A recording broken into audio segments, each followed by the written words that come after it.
estaré revisando oportunamente eso para reportarles la nota. Ok, Omar, me dice usted, mi inquietud es referente a los reportes de las inhabilidades de los proponentes. Pues no sé si la pregunta que me hace se refiera a situaciones relacionadas con sanciones que han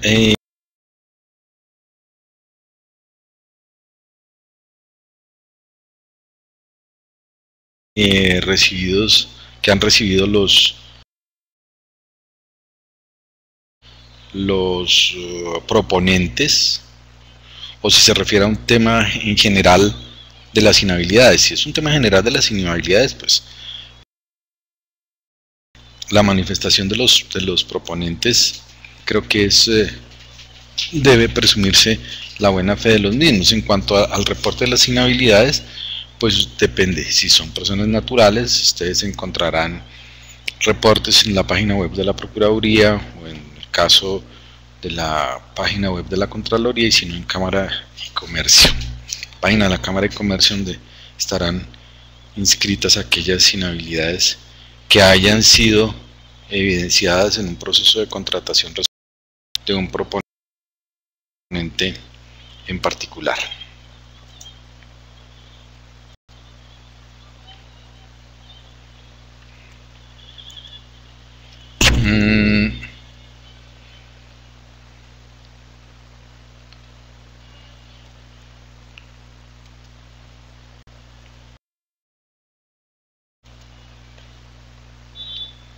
Bueno, yo espero que hayan leído la primera parte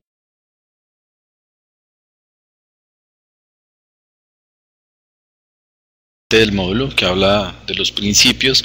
Voy a hablarles un poco sobre eso y es en relación con el respeto a los principios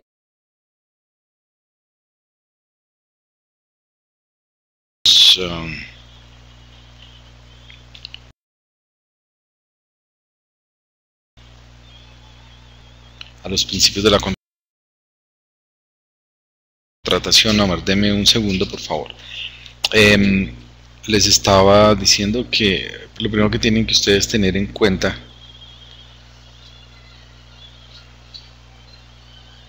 donde se hayan tenido en cuenta, o deben tenerse mejor en cuenta, todos los principios de la contratación estatal de conformidad con la sentencia C818 del 2005, no lo olviden, para evitar cualquier tipo de sanción disciplinaria por el desconocimiento de esos principios. Esa sentencia de la Corte Constitucional es básica, en cuanto al proceso contractual que ustedes vayan a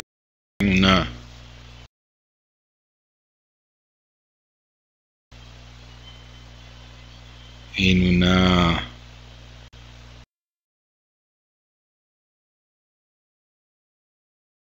ok, Juan Guillermo, qué pena.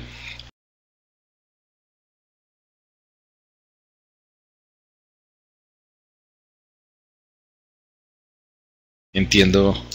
Entonces sigo con Omar.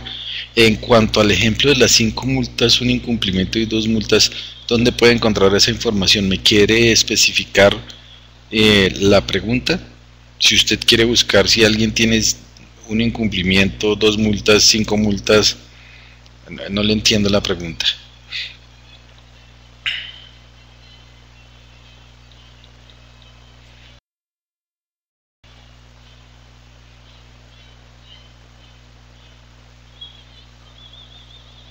Bueno, sigo con mientras que Omar me escribe.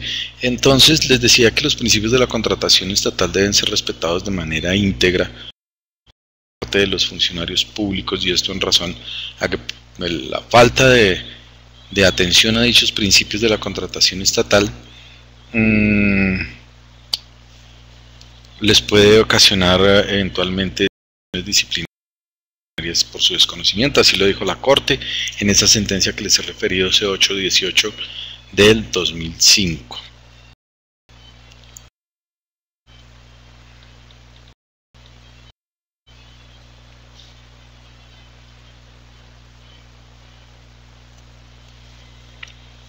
Omar, estoy pendiente de que me aclare un poco la pregunta que me está haciendo, porque bueno, yo tengo el módulo aquí a mano.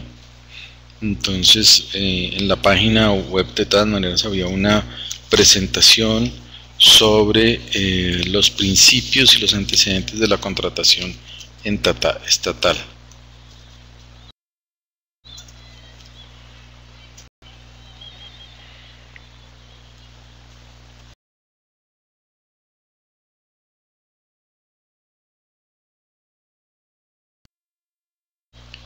Denme un segundito, por favor.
Bueno.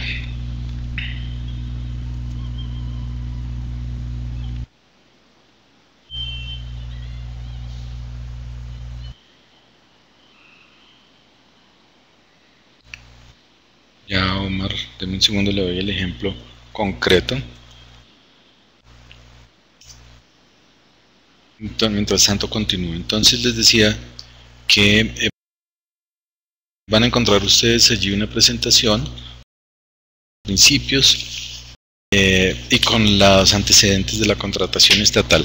En ella encuentran ustedes la enorme dispersión que ha habido en el tema de la contratación estatal luego de que la Constitución Política del 91 exigiera que se expidiese un estatuto general de la contratación y dejara una indefinición total sobre el tema en particular. Por ser la contratación estatal un instrumento de política pública en materia de economía o en materia económica, la reglamentación excesiva que ha tenido que dar el Congreso de la República y el Gobierno Nacional a través de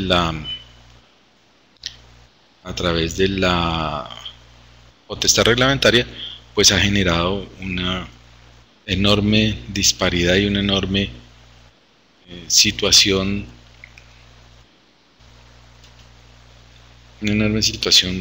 de inconsistencia entre las normas que se han ido expidiendo en materia de contratación estatal.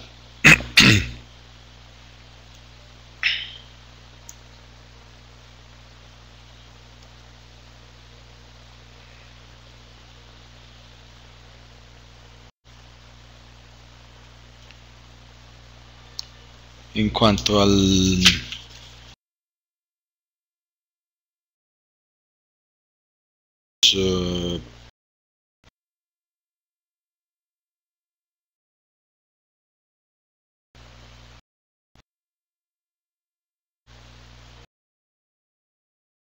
en cuanto a principios vuelvo y les repito, han de ser respetados por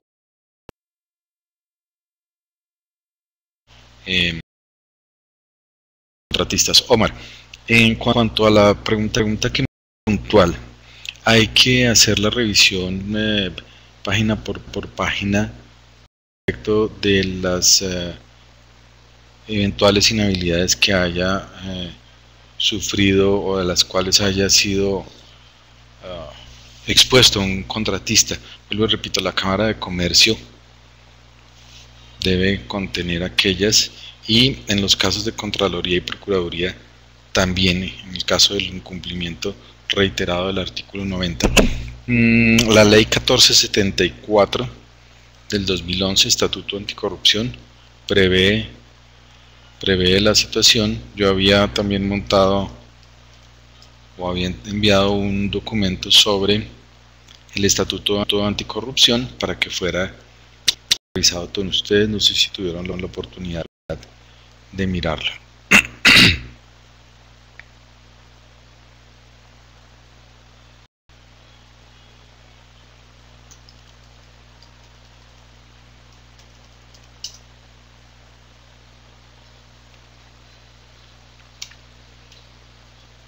A ver, Omar, en la página de la Contraloría de todas maneras aparece publicada, era uno de los links que yo les había remitido para su revisión.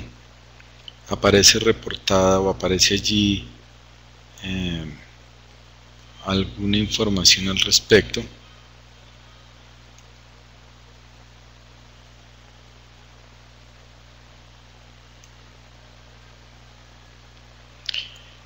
Sí, vuelvo y repito, dependiendo del tipo de inhabilidad, entonces ustedes deberán hacer la consulta uno por uno. Déjenme, trato yo de buscar aquí un ejemplo puntual sobre el tema.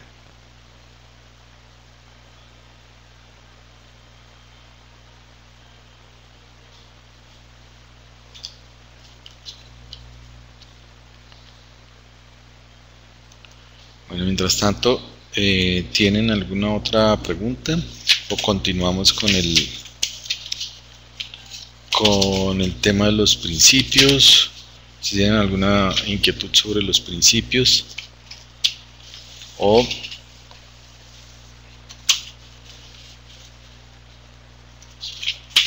sobre el tema de, esta es la primera unidad, o de los antecedentes.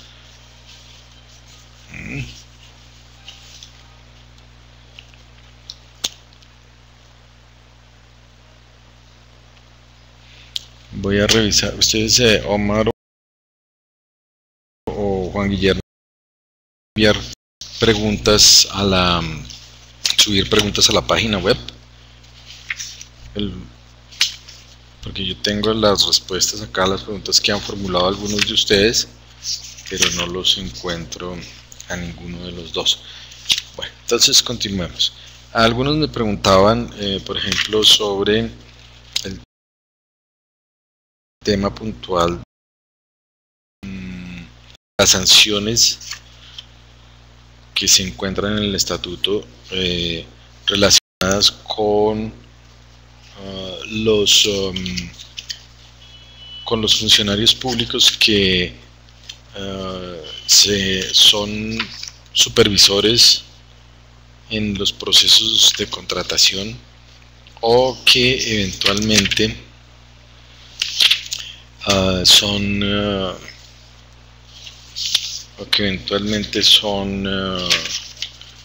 nombrados interventores de los mismos. Me preguntaban que por qué las sanciones eran tan severas con ellos siendo funcionarios públicos, y es que la sanción no se da en razón a la persona, sino en razón a la función que están desplegando dentro de la actividad contractual.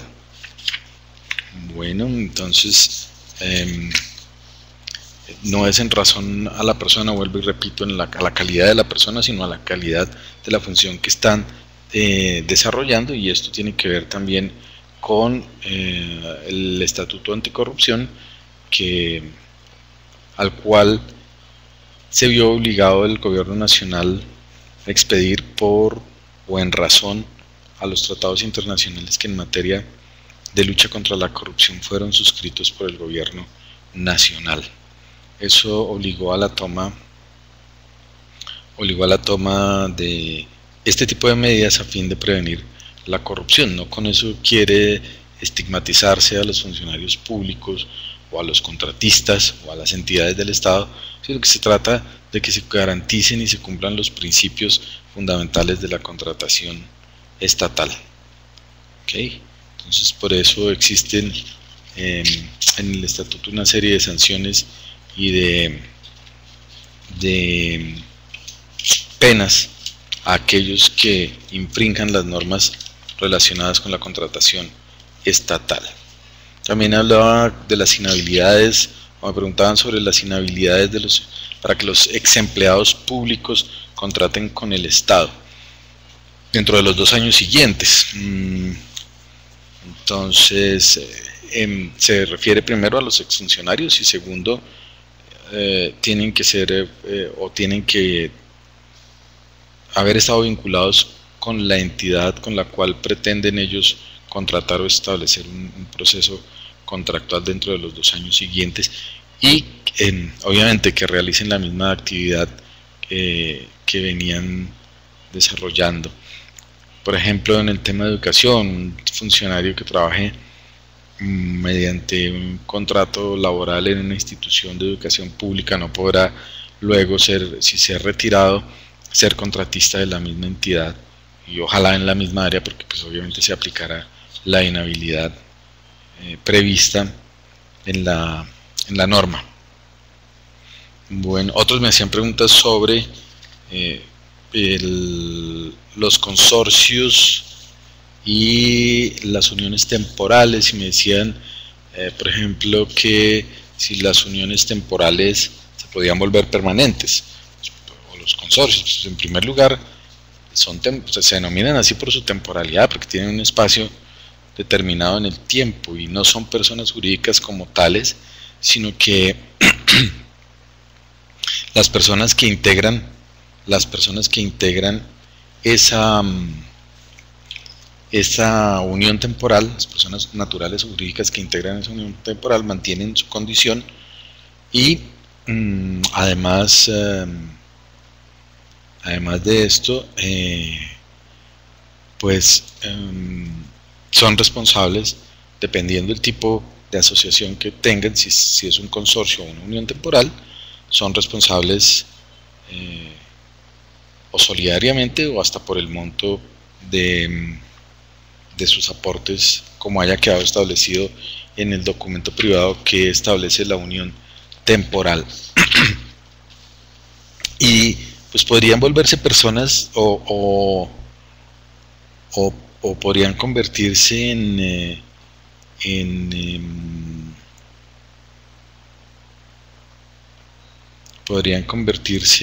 personas jurídicas de carácter permanente si la voluntad de ellos es crear una nueva entidad.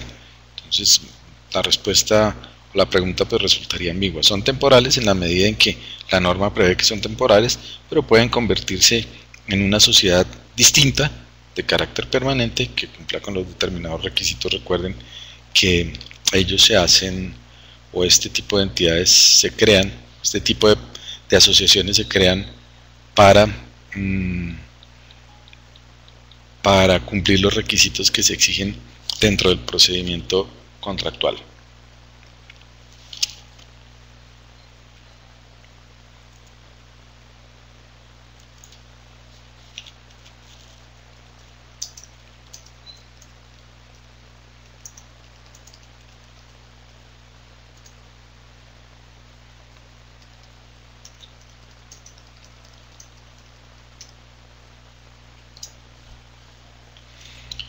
No sé si Juan Guillermo, que es el único que queda aquí en línea, tenga alguna inquietud respecto de lo que hemos venido hablando.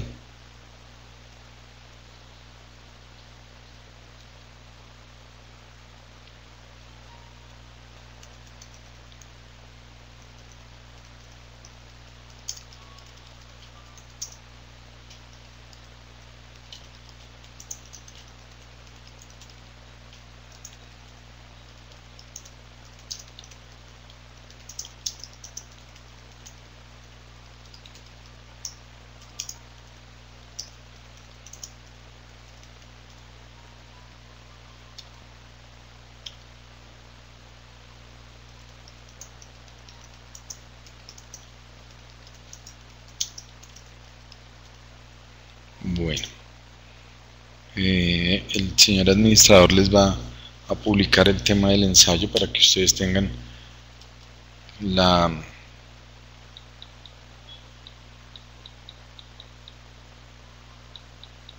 posibilidad de escribir un pequeño ensayo para obtener la primera nota. Yo continúo con el texto haciendo unas descripciones generales sobre el tema que tenían para leer. Lucila, muy buenas tardes, ¿usted me escucha?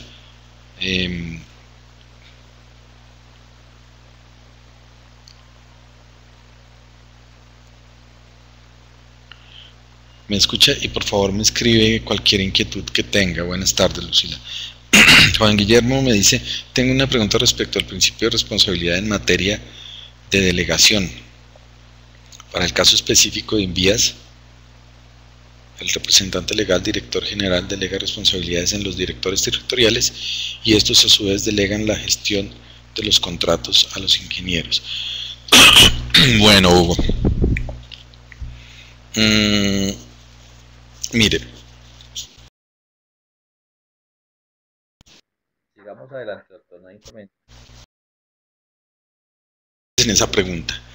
Primero, el tema de la delegación. En cabeza de quién se mantiene la responsabilidad cuando se delegan funciones. Hay que tener claro qué es la delegación, o mejor, cuáles son esos principios de la administración pública. Son delegación, desconcentración, descentralización. Lucila, no hay problema. En el caso de la delegación de funciones, Juan Guillermo tiene claro en cabeza de quién se mantiene la responsabilidad o en qué consiste la delegación de conformidad con la ley 489 de 1998.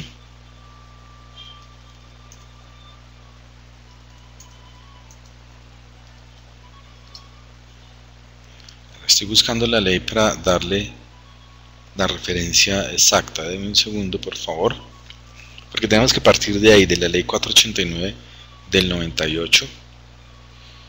Delegación.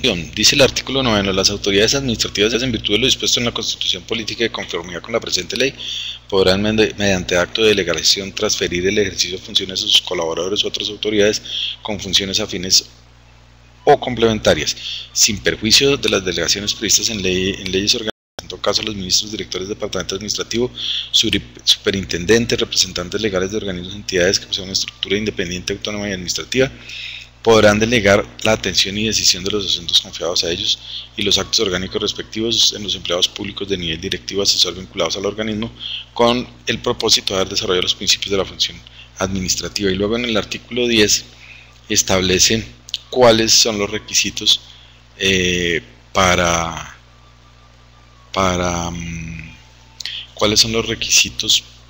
poder delegar una función, entre otros que se encuentren escritos. En cuanto a la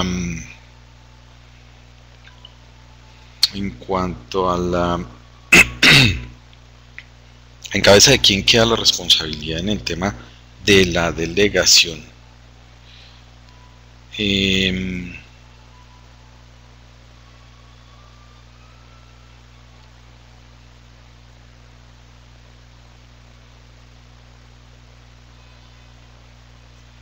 El artículo 211 también habla al respecto. Se puede revisar la sentencia C382 del 2000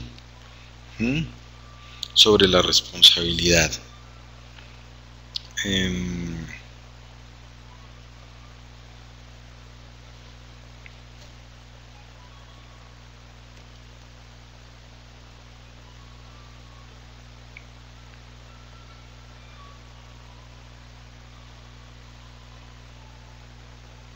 ¿Cómo se puede reasumir la delegación? Es decir, la función que se entrega eventualmente puede reasumirse por la persona a quien se le ha entregado esa facultad. De todas maneras, recuerden que existen los controles jerárquicos y de tutela y de tutela para ese fin.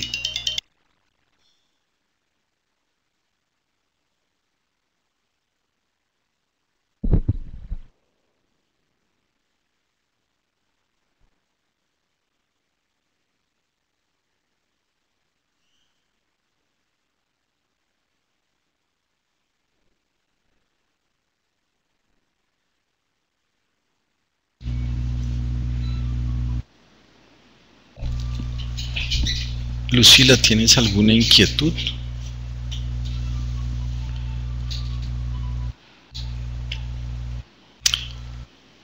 Bueno, Juan Guillermo también me escribió que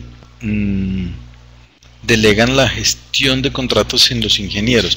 Cuando me hace referencia a la gestión de los contratos, ¿a la gestión a qué se refiere? Le pido el favor que me aclare porque para poder enfocar la respuesta, perdón.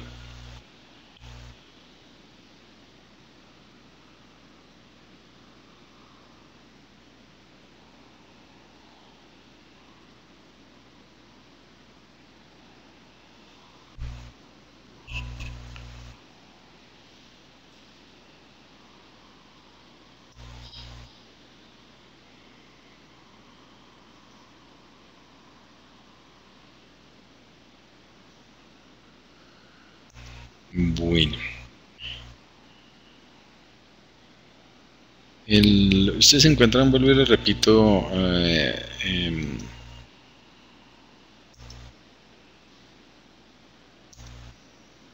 Juan Guillermo.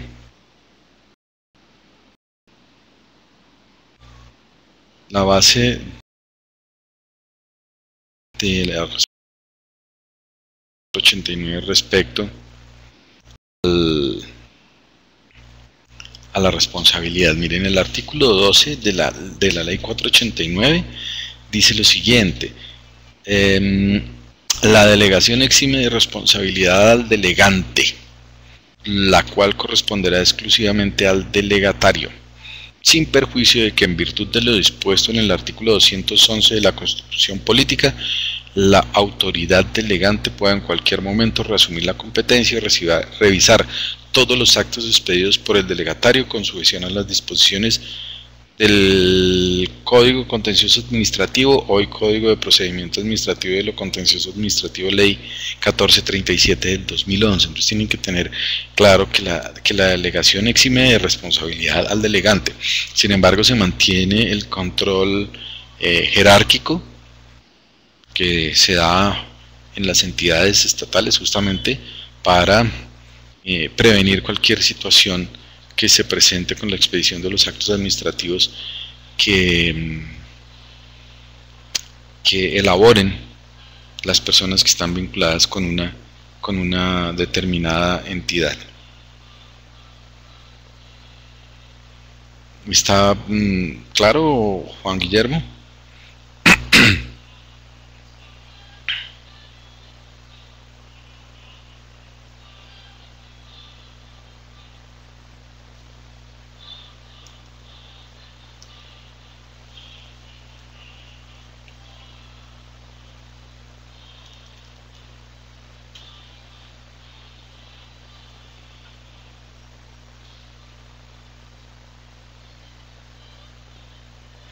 Igual el parágrafo de ese artículo 12 se refiere a lo siguiente: dice: en todo caso relacionado con la contratación, el acto de la firma expresamente delegada no exime de la responsabilidad legal, civil y penal al agente principal.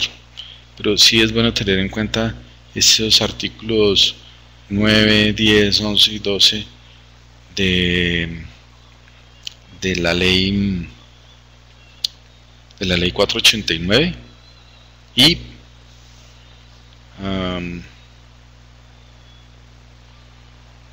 el 211 de la Constitución Política. Lucila dice: ¿cuáles son las implicaciones para el funcionario que tiene a su cargo la publicación en el SECOP y se tarda para publicar los documentos requeridos una vez adjudicado el contrato? Pues obviamente que las implicaciones son disciplinarias por incumplimiento del ejercicio de su función como tal, además de las eventuales responsabilidades que por demandas se presenten contra el Estado y sean falladas en contra de él en virtud del artículo 90 de la Constitución Política.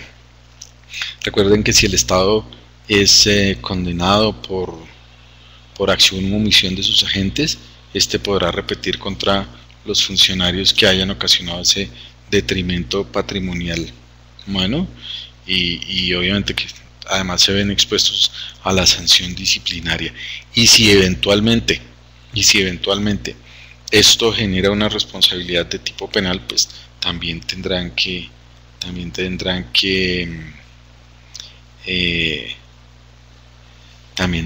responder penalmente, porque es una obligación legal cumplir con las funciones dentro de los tiempos establecidos para tal fin. Ahora, cuando me hablas de los documentos requeridos, son los documentos requeridos para formalizar el contrato, los documentos requeridos para para participar en el proceso contractual, o sea, no sé, o los documentos que la entidad debe para formalizar el contrato. No se aplica la repetición, la acción de repetición consagrada en el artículo 90. Mira, tiene las siguientes implicaciones. Hay que tener dos perspectivas. La primera es relacionada con la demora que se daba en los procesos que se adelantaban ante la jurisdicción de lo contencioso administrativo, y esto en razón a que eran procesos demasiado largos, demasiado lentos entre la primera y la segunda instancia. Hoy no puede hablar de que están fallando procesos en el Consejo de Estado presentados dentro de la vigencia del decreto 01 del 84, que se están fallando en el Consejo de Estado procesos que llegaron al Consejo de Estado en el año 2001-2002, lo cual implica que han pasado 10-12 años desde que llegaron allí. Eso de un lado. Y de otro lado hay que tener en cuenta el tiempo que se demoró en el tribunal, el respectivo fallo. Y la acción de repetición tiene un término máximo para ser adelantada de 2 años, contados a partir de la verificación del último pago hecho por la entidad respectiva, por la entidad que fue condenada. Si a esos 2 años que se tienen para presentar la respectiva acción y repetir contra el funcionario, se le suman los 15 o 14 años que se ha demorado en el Consejo de Estado o en el tribunal, dependiendo a partir de la creación de los jueces administrativos, cuya segunda instancia es el tribunal, pues estamos hablando de 16 años, y en 16 años o el funcionario ya no está en la entidad, o se ha insolventado, o ha fallecido. Entonces resulta muy difícil la aplicación en vigencia del decreto 01 del 84. Hoy, en vigencia de la ley 1437 del 2011, los procesos están,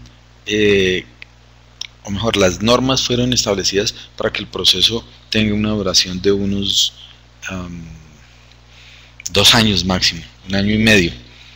1 año y medio se están fallando procesos en la jurisdicción dentro de la vigencia o desde la vigencia de la ley 1437 del 2011 en término no superior a 1 año y medio.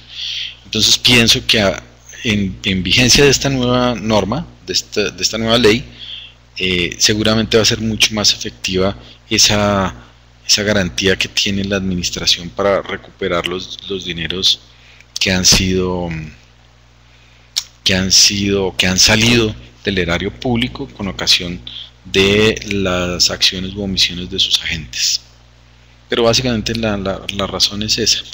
La acción de repetición, cuando se quiere aplicar, vuelvo y repito, dentro de lo que se hizo en vigencia del decreto 01 del 84, es decir, hasta el año anterior, a junio 2 del año anterior, va a ser muy difícil de recuperar por la misma dificultad que se tiene por los tiempos que se manejan en la jurisdicción.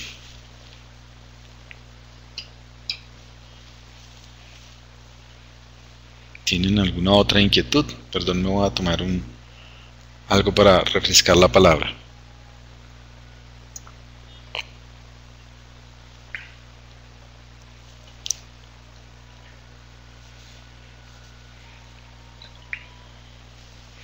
Bueno, ¿qué otra cosa puedo ir adelantando mientras que ustedes me plantean más inquietudes? Ya les había hablado hace un momento sobre los consorcios y uniones temporales. Ustedes tienen allí las diferencias. Y ¿qué les puedo decir adicional a esto?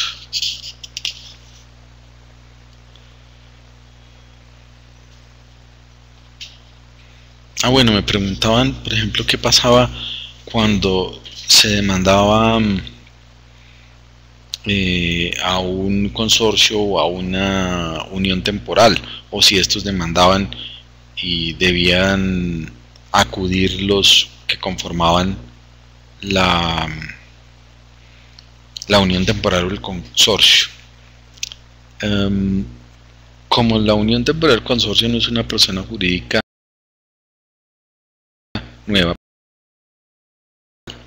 que es el que actúa en nombre de esas personas que deciden agruparse para iniciar o para participar en un proceso contractual, cuando ellos demandan o cuando son demandados, deben vincularse todos para conformar un litisconsorcio necesario, es decir, que es imprescindible la presencia de aquellas personas que conforman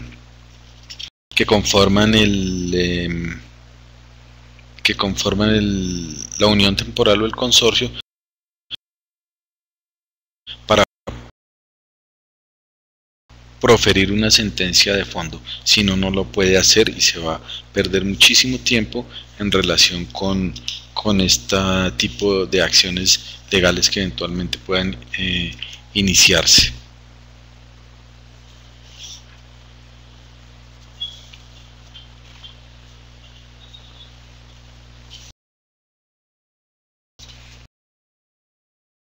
Estuvo escasa la participación de los funcionarios. Juan Guillermo, ¿tiene usted alguna otra inquietud? Lucila, ya en unos 10 minutos estaremos terminando la sesión del día de hoy y les recomiendo para la próxima sesión, si ustedes a bien lo tienen,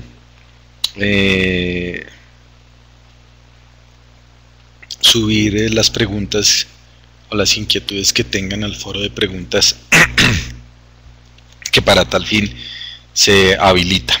Me dice Lucila, pero estos solo tienen responsabilidad de acuerdo a su participación en el consorcio o en la unión temporal. Sí, los funcionarios, las personas naturales jurídicas que integran el consorcio o la unión temporal. Sí, justamente una de las diferencias entre la unión temporal y el consorcio es esa. Ha dicho el Consejo de Estado,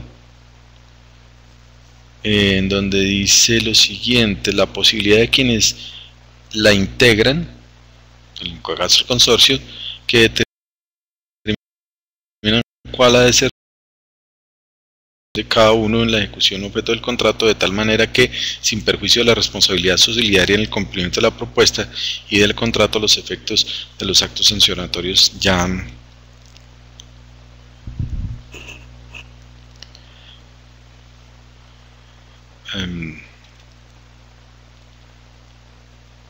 ok, Lucila, ya veo. Pues ojalá le solucionen el problema. Ya el administrador me está informando que efectivamente tuvieron inconvenientes para ingresar de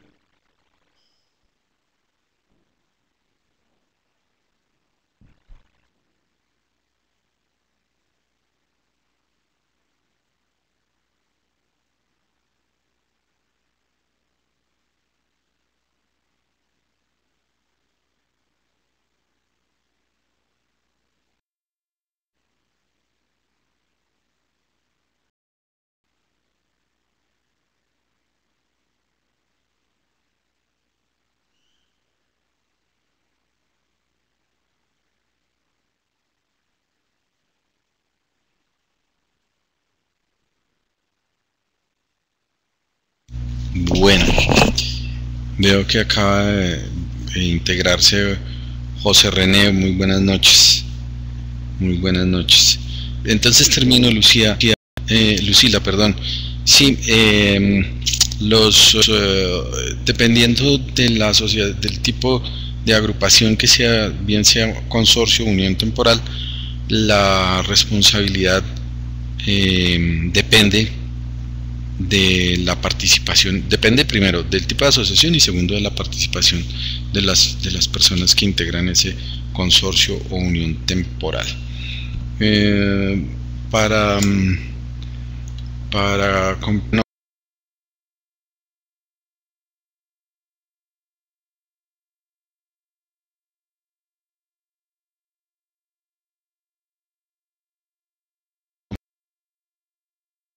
objeto los contratos podían consultarlo. Le decía que en la Cámara de Comercio, porque eso, en el RUP,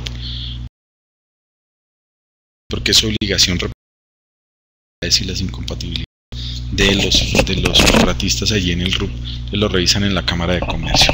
Y en cuanto a otras eventuales inhabilidades o incompatibilidades, pueden que estén manifiestas, podrán hacerlo dependiendo de la persona, el tipo de persona, bien sea en la página de la Contraloría o en la página de la Procuraduría. Vuelvo y repito, dependiendo de la persona que haya sido objeto de declaración de una inhabilidad o incompatibilidad.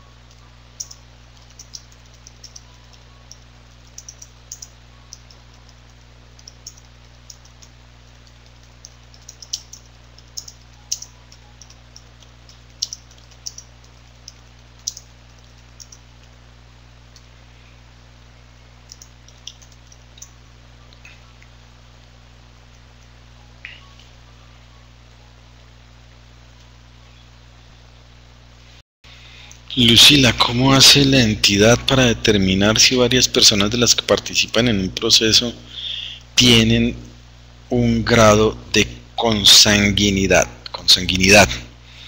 Pues, Lucila, recuerde que mire bien lo que me está preguntando, grado de consanguinidad, no de afinidad, sino de consanguinidad. Los grados de consanguinidad se dan en relación al parentesco y la única forma de comprobar esto sería a través de los registros civiles o de la línea de sangre, pues si es tío, si es hermano, si es primo, se puede evidenciar por los apellidos, pero normalmente suele suceder que son los otros proponentes los que denuncian ese tipo de situaciones. O sea, la entidad, aunque pueda tener acceso, para una entidad es muy difícil determinar el grado de consanguinidad que tienen las personas. Hay que hacer un árbol genealógico. Dice, es que hubo un proceso que después de sortear a un participante informó que algunas personas eran parientes. ¿Qué hacer? Pues revisar hasta qué punto se permite ese parentesco, ¿no? En cuanto a las normas que establecen las inhabilidades en relación a la consanguinidad o afinidad, ya tendría que mirarse y a través hay que mirar de todas maneras que hasta qué punto se ha adelantado el proceso contractual. Si se adjudicó el contrato, pues mirar cómo será el juez el que determine si se declara la nulidad o no del contrato. Si no se ha hecho, mirar de conformidad con lo establecido en el Código de Procedimiento del Código de Procedimiento Administrativo y de lo Contencioso Administrativo que figura, se podrá utilizar. Igual los otros proponentes podrán hacer uso de los recursos legales establecidos para tal fin. Bueno, pero es muy difícil que las personas o que las entidades tengan o puedan determinar si efectivamente hubo un grado o no de consanguinidad.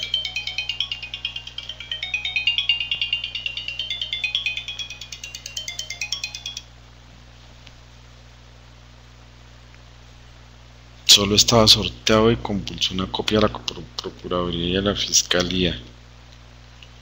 Solo estaba... Bueno, serán las entidades,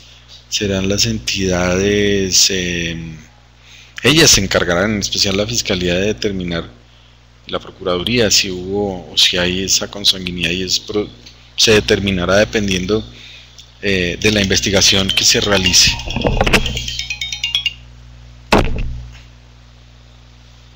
Aló.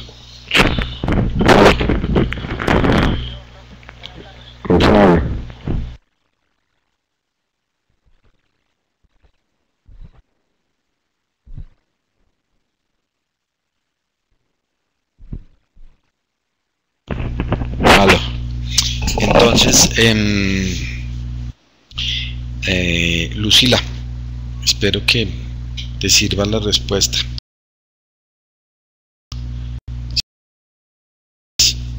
Y obviamente se generarán las inhabilidades, ¿no? Saben que el Estatuto Anticorrupción prevé esas situaciones y prevé sanciones severas para quienes incurran en ese tipo de anomalías que buscan engañar a la administración pública. De hecho, hay sentencias del Consejo de Estado que se refieren a eso, en donde una persona que hacía parte de una sociedad en calidad de representante legal era miembro de la otra en calidad de socio y los dos participaron. Entonces se declaró la nulidad, o se decretó la nulidad por parte del juez. José René, la responsabilidad de los consorcios. ¿Me podría aclarar la pregunta? Sin embargo, le voy adelantando. Mire, un consorcio es un convenio de asociación que permite que los miembros que lo integran se organicen para la celebración y ejecución de un contrato que se celebra con el Estado. Ello no implica que los que participan dentro del consorcio pierdan su naturaleza jurídica, porque no se crea una nueva persona jurídica, pero ellos asumen la responsabilidad de sus actos de manera solidaria, responden solidariamente. En el caso de los consorcios, en el caso de las uniones temporales, dependiendo de la participación que ellos tengan en la unión temporal.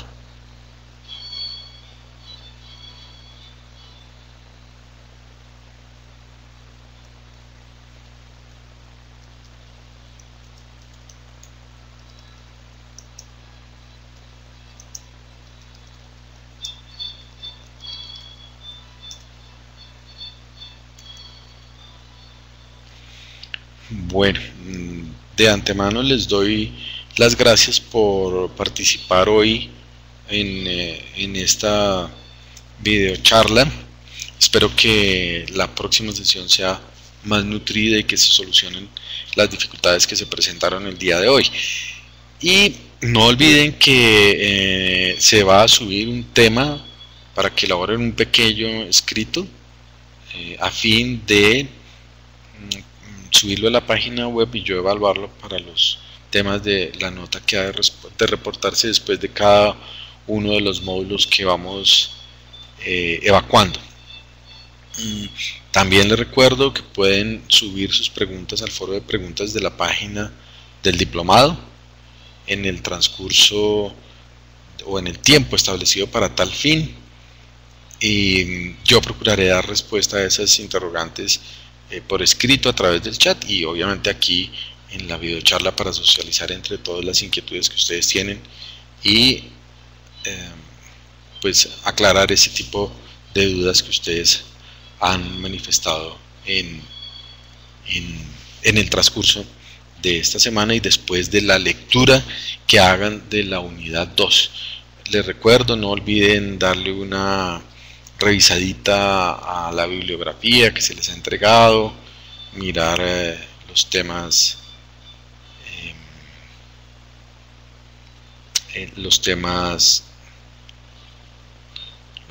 referentes a todos los perdón, a todo el proceso contractual. Bueno,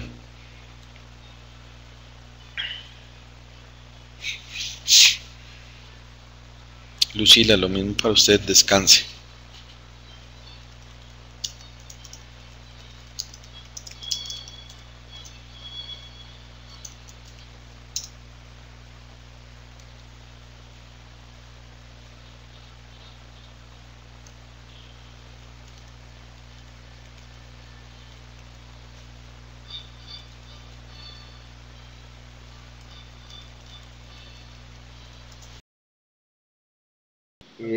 Doctor Germán, muy buenas noches. Cualquier comunicación René, que los estudiantes Juan deseen Guillermo y tener Lucila, con el que doctor lo tengan pueden una hacer. feliz noche. 6 de la tarde, no demoran no demoran en iniciar el otro grupo, entonces les agradezco su participación nuevamente el día de hoy. Nos vemos en 8 días. Bueno, doctor, espero que hayan escuchado mi mensaje. Cualquier información o comunicación que deseen tener con el doctor Germán por intermedio de la plataforma. Buenas noches a todos y que tengan una feliz semana.